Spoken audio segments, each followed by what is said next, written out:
Hey guys, Greg Christensen here. In case you forgot who this is, it's been quite a while since I've posted anything here. I figured I owe you a video. We haven't been doing a whole lot with the sheep and goats here lately, but checking them. But we were busy trying to get crops planted, and I know a lot of you aren't really interested in a lot of that, so I don't put a lot of that up.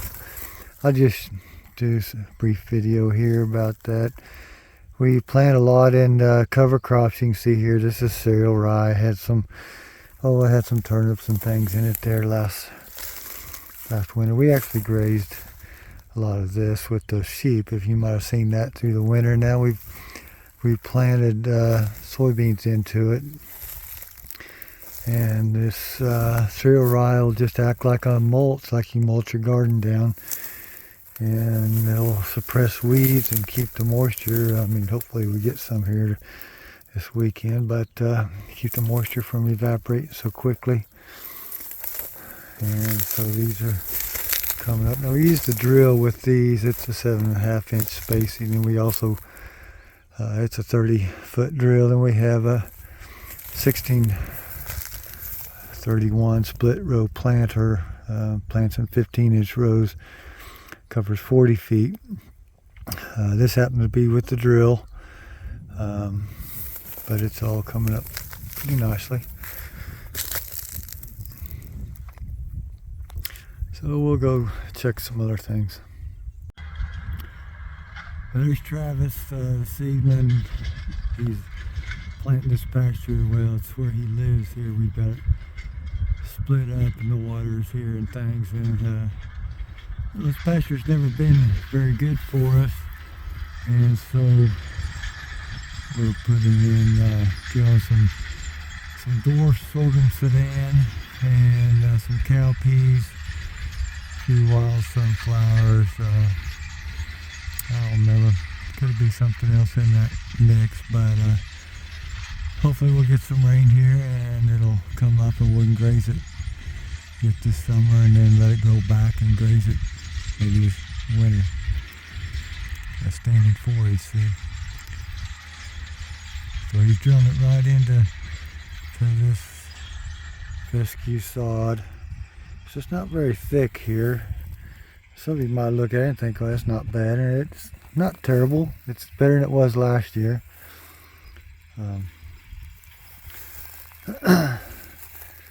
He's drilled this. You can't really hardly tell it, but the drill will go in there and drop the seed. There's a seed trench there if you look real close. Okay. And there's some, that's just some common Lespedeza there. If you can see that little clover plant there. We need to take some more soil samples and things here, but this is where we kitted out or lambed out a bunch of the these ewes that were up here towards his house, which is just 2 miles north of my house. And I was going to show you, here's some Cerisa Lespedeza. A lot of you know what that is, but maybe some of you don't. If you don't, you're probably lucky. But we don't worry about it too much. Sheep and goats like it. The problem, sometimes we don't have them on this when they need to be on it to eat it, like right now. See, we're planting this here, and we'll let it grow up. We won't have anything on here for, well, a few weeks. Anyways, maybe, well, probably at least not till August. And see, here's some other stuff that kind of needs grazed. Those hedge trees and these multiflora roses, and they put the hurt on them earlier this spring, but of course it was early in the year and they leafed back out. And, you can see what they did to this little cedar tree here. He's kind of hurting, but we've done this before, and it does surprisingly well. This fescue will sort of go dormant now in the heat of the dry summer, but that's what that dwarf dwarf sorghum sudan. It really likes that. If you can get some rain, get started, it doesn't take much moisture to get it going and keep it going.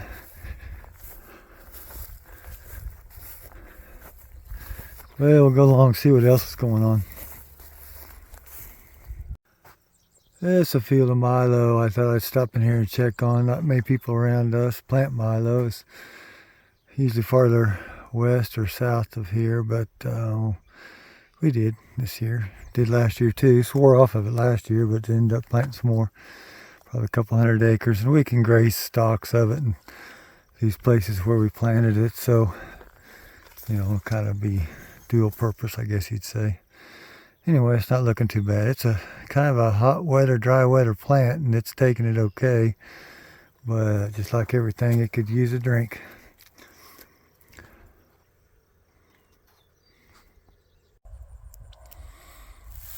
Okay, so this is another field that we planted cereal rye in. Well, actually, this had some cereal rye and oats and radishes turned up there last fall. You can see the oats still there, and but we planted the soybeans in it here. See, these are non-GMO soybeans. Means we won't be spraying them with Roundup or glyphosate or really, there's just not very much you can kill weeds with once you plant these. And so this mat of cereal rye will help suppress the weeds, and hopefully we don't have a big mess here, with weeds and not being able to kill them. But we do get a premium for these soybeans from the same company that we buy the seed from. So when things go well, it's a pretty profitable gamble.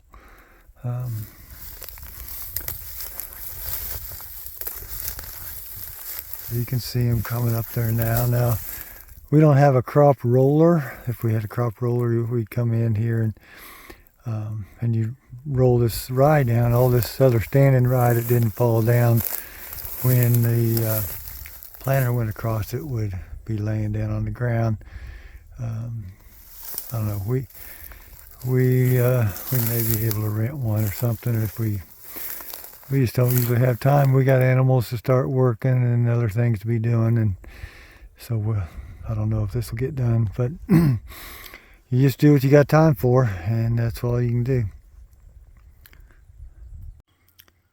Yeah, so here's one of our cornfields here. It looks pretty good right here. There's lots of places that we didn't get a good stand, and water set on it there back in the spring. We were getting a lot of rain, and I'm not very proud of it, but sitting right here, it doesn't look too bad. So, hey, I was going to tell you guys something else too. It's been happening. Last week I got sick, wasn't feeling good, just super tired all the time. And, I took Tylenol and did like most guys do, just went out and kept on working. Finally went to the emergency room on, just the first part of this week, Monday. And then I was so sick. And they stuck me in the hospital there. Well, I was there about 3 days. What it turned out probably was a test that hadn't got back yet, but probably a tick-borne disease. I don't even remember having a tick on me here in the last few weeks, but yeah. And I tell you what, it was pretty serious there for a little bit, and wasn't sure I wasn't going to end up in ICU. So I guess my recommendation is, you get a tick on you or something, if you find it, write it down on the calendar when you remember when it was, and you start feeling bad, sometime after that, a few days or so, and get to the doctor, and he could, they prescribe some medicine. You can be better in 12 hours or 24 anyways. I was, even as sick as I was, but yeah, you just don't know. A little bitty tick like that, man, can get a guy down, and it could have been a lot worse. So hey, good to be back up and going here, and just felt like I owed you guys a video. Not any animal working going on here right this minute, but we will be. So, hey, have a good 4th of July. Just remember, we're Americans, right? So, y'all take care.